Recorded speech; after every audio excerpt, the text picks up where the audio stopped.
Connor. Chapter 2. Connor walked off the loading ramp into JFK International Airport and walked over to one of the several empty seats in the waiting area.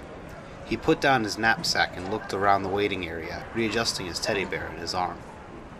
After a minute of waiting, he slung his knapsack over his shoulder again and walked down the jetway, away from the airplane gate.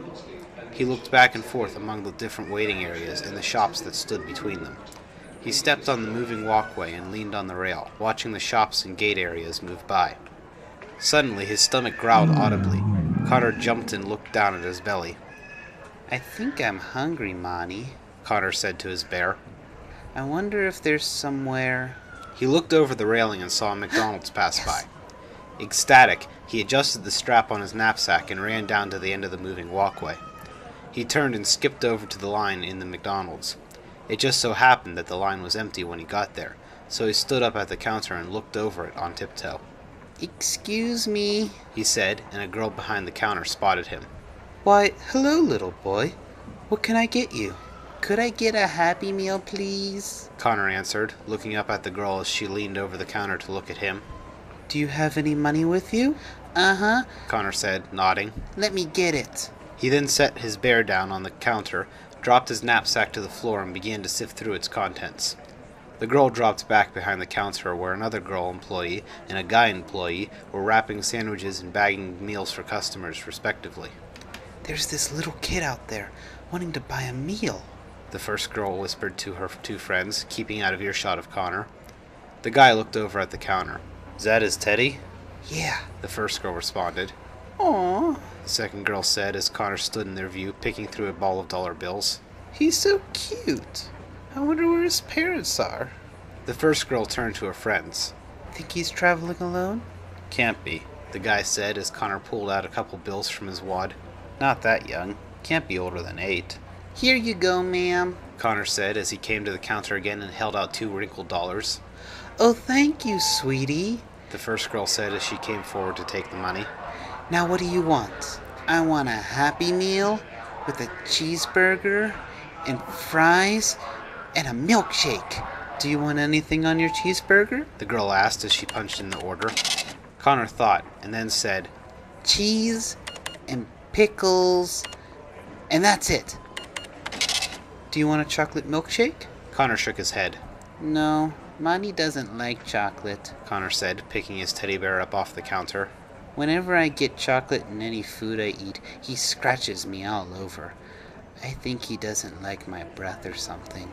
"Oh," the girl said, thinking over what Connor meant. "So you want vanilla then?" Connor nodded his head enthusiastically. "Okay," the girl said as she punched in the order and made change.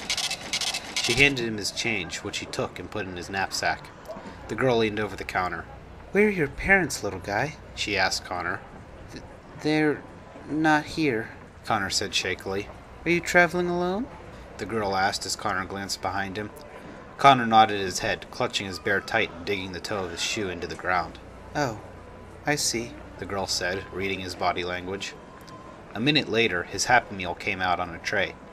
Connor, happy to have food, was about to grab the tray when he realized that he couldn't carry both his bear and the tray. He set the bear down on the counter and asked the girl, "Could you watch Monty for me so I can get my food?"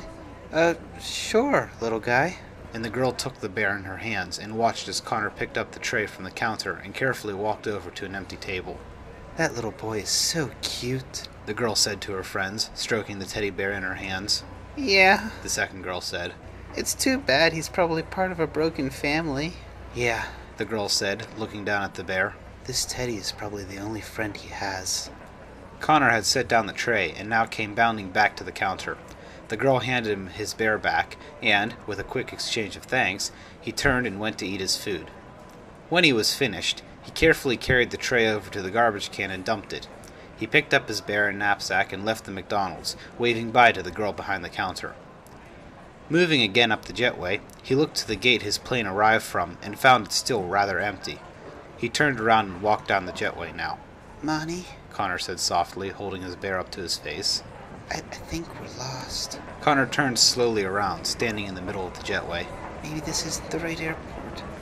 Maybe we're on the wrong flight. Oh no." Connor started to tear up when he finally spotted someone he recognized. Aunt Lynn! Connor yelled, almost dropping his things as he ran to the familiar face. There's my Connor, Aunt Lynn yelled as she bent to receive the running boy.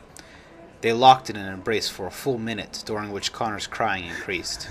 What's wrong, Connor? She asked. Why are you crying? Why did you take so long to get here? Connor sniffed. What do you mean? Your flight just arrived, right? No. I've been waiting here for a long time. Lynn turned from Connor to look at the man that stood nearby. Didn't the flight arrivals board say the flight arrived at 3:45? The man brushed his whiskers on his face. I think so.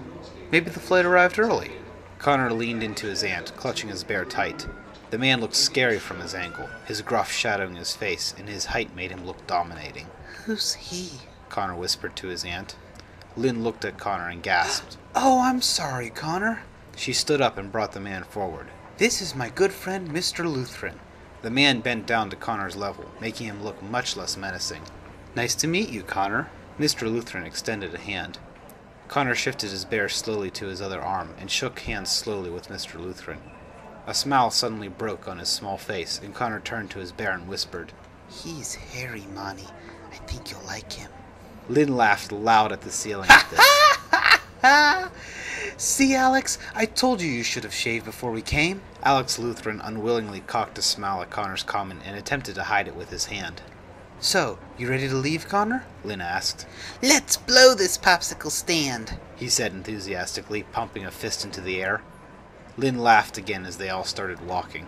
Now where have I heard that before? I think you've been hanging out with your Uncle Mark a little too long. End chapter. Suddenly, his stomach growled audibly. Sort of like mine just did. Mr. Lutheran extended a hand. Mr. Lutheran extended... Nice to meet you, Connor. Mr. Lutheran extended a hand. No. Nice to meet you, Connor. Mr. Lutheran, yeah. Mr. Lutheran extended a hand. Yeah. Damn.